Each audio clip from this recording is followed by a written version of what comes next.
கிறிஸ்துவுக்குள் அன்பானவர்களே, ஆண்டவரும் இரட்சகருமாகிய இயேசு கிறிஸ்துவின் இனிதான நாமத்தில் உங்களை நான் மறுபடியும் அன்போடு வாழ்த்துகிறேன். இந்த சிலுவையின் ஆசீர்வாதங்கள் நிகழ்ச்சியின் மூலமாய் உங்களை சந்திப்பது நான் மிகுந்த மகிழ்ச்சி அடைகிறேன்.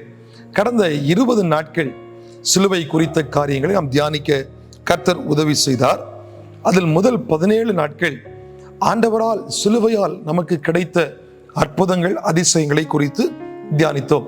கடந்த 3 நாட்களில் இயேசு நமக்கு சொல்லி சென்ற காரியத்தை நாம் தியானித்து வந்தோம். அதன் வரிசையிலே இன்றைக்கு 21வது நாளில் ஆண்டவராக இயேசு சிலுவையிலே மரிக்கும் அந்த கடைசி நேரங்களில், நாட்களில் அவர் சொன்ன வார்த்தைகளை உங்களுக்கு நான் தொடர்ச்சியாக தியானத்திற்கு கொண்டு வர விரும்புகிறேன். யோவான் 14ஆம் அதிகாரம் 12ஆம் வசனம் சொல்லுகிறது, மெய்யாகவே மெய்யாகவே நான் உங்களுக்கு சொல்லுகிறேன், நான் என் பிதாவினிடத்திற்கு போகிறபடியால் என்னை விசுவாசிக்கிறவன் நான் செய்கிற கிரியைகளை தானும் செய்வான், இவைகளை பார்க்கிலும் பெரிய கிரியைகளையும் செய்வான்.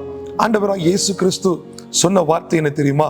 என்னை விசுவாசிக்கிறவன் நான் செய்த கிரியைகளையும் செய்வான், அதைவிட பெரிய கிரியைகளையும் காரியங்களையும் செய்வான். அந்த ஆண்டவராக இயேசு கிறிஸ்து நமக்கு கொடுத்திருக்கிற அதிகாரம் என்ன தெரியுமா? அவரை விட பெரிய காரியங்களை நாம் செய்ய முடியும்.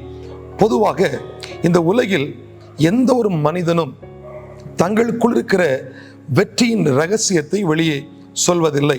தங்களுக்குள் இருக்கிற திறமைகள், தங்களுக்குள் இருக்கிற தாளந்துகள், அதை பயன்படுத்தி அவர்கள் செய்கிற காரியங்கள், அதன் வெற்றி வருகிறதை, அந்த ரகசியத்தை யாரும் யாருக்கும் சொல்லிக் கொடுக்க மாட்டார்கள். சமீபத்தில் கொக்கோ கோலா நிறுவனத்தினுடைய காரியங்களை குறித்து நான் வாசித்துக் கொண்டிருக்கும் பொழுது ஒரு காரியம் குறிப்பிடப்பட்டிருந்தது. இந்த கொக்கோ கோலா நிறுவனத்தில் 2 நபர்களுக்கு மட்டும்தான் அந்த ஃபார்முலா தெரியுமா. அந்த 2 நபர்களும் யார் என்று அந்த கொக்கோ கோலா நிறுவனத்தில் பணிபுரிகிற யாருக்கும் தெரியாது. இந்த 2 பேருமே ஒரே நேரத்தில் அவர்கள் பயணம் செய்வதோ, ஒரே விமானத்தில் பயணங்களை மேற்கொள்வதோ இல்லை. அதை இந்த நிறுவனம் தடுத்து வைத்திருக்கிறது. அப்படியானால் அந்த ரகசியம் அவர்களை தவிர, அந்த 2 பேரை தவிர வேறு யாருக்கும் தெரியாது. அவ்வளவு தூரம் அவர்கள் ரகசியத்தை பாதுகாக்கிறார்கள். ஆனால் இயேசு எத்தனையோ அற்புதங்களை செய்தார், எவ்வளவோ ஜனங்களுக்கு விடுதலை கொடுத்தார், எத்தனையோ ஜனங்களை மீட்டெடுத்தார். அந்த வல்லமையை, அந்த அதிசயங்களை, அந்த அற்புத கிரியைகளை அவரோடு அவர் முடித்து விடுவதற்கு விரும்பவில்லை. அவரை விசுவாசிக்கிறவர்கள் அவரை விட பெரிய காரியங்களை செய்வதற்குரிய அதிகாரத்தை கொடுத்திருக்கிறார். முதலாவது, இயேசுதான் இரட்சகர், இயேசுதான் வல்லமை உள்ளவர், அவர்தான் குமாரன், அவரால் மீட்பு உண்டாயிருக்கிறது என்பதை நாம் விசுவாசிக்க வேண்டும். அதற்கு பிறகு அந்த விசுவாசத்தினால் வருகிற நன்மைகள் என்ன? அவரை விசுவாசிக்கும் பொழுது அவர் செய்த கிரியைகளை காட்டிலும் அதிக கிரியைகளை செய்ய முடியும். அவர் அற்புதங்களை செய்தார், அவர் ஜனங்களை விடுவித்தார், ஜனங்களுடைய வாழ்வின் நன்மைக்கு, ஆசீர்வாதத்திற்கு காரணமாக இருந்தார். இதே போல நாம் அவரை நம்பும் பொழுது, விசுவாசிக்கும் பொழுது அவர் செய்ததை விட அதிகமான காரியத்தை செய்யும்படியான அதிகாரம் நமக்கு கொடுக்கப்பட்டிருக்கிறது. நாம் யாருக்காவது ஜெபம் பண்ணினால் நம்முடைய ஜெபத்தை கர்த்தர் கேட்டு அவர்களுக்கு சுகம் கொடுப்பார். யாருடைய விடுதலைக்காக தெய்வமே என்று மன்றாடினால் நம்மை கொண்டு அவர்களுக்கு அற்புதம் செய்வார்.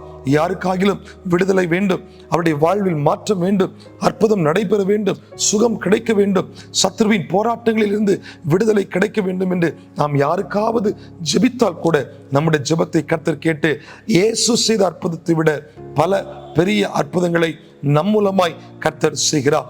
பிரியமானவர்களே, உங்களுக்குள்ளே ஒரு விசேஷ அபிஷேகம் இயேசுவால் கொடுக்கப்பட்டிருக்கிறது. சிலுவையிலே நமக்காய் ஜீவன் தந்த இயேசுவின் மூலமாய் இந்த அதிகாரமும் இந்த வல்லமையும் கொடுக்கப்பட்டிருக்கிறது. இதை பயன்படுத்துங்கள். உங்களை சார்ந்திருக்கிற ஜனங்களை பாவத்திலிருந்து, அடிமைத்தனத்திலிருந்து, சாபத்திலிருந்து, நோய்களின் பிடியிலிருந்து, மரண பயத்திலிருந்து விடுவிக்கும்படி அந்த தெய்வத்தின் இயேசுவின் அதிகாரம், வல்லமை உங்களுக்குள்ளே கொடுக்கப்பட்டிருக்கிறது. நீங்கள் அதை சொல்லி ஜெபம் பண்ணி பாருங்கள். கர்த்தர் உங்களை கொண்டு பெரிய காரியங்களை வருகிற நாட்களிலே செய்கிறதை நீங்கள் பார்ப்பீர்கள். உங்களுக்கும் அற்புதம், உங்களை சார்ந்த ஜனங்களுக்கும் உங்கள் மூலமாய் அற்புதம். நீங்கள் வாழ்ந்திருப்பீர்கள், பிறரையும் வாழ வைப்பீர்கள் என்று வாழ்த்தி இந்த வார்த்தைகளை முடிக்கிறேன். தொடர்ந்து எங்களோடு இணைந்திருங்கள். வார்த்தைகளை கர்த்தர் உங்களுக்கு பிரயோஜனமாய் மாற்றி தருவார். God bless you.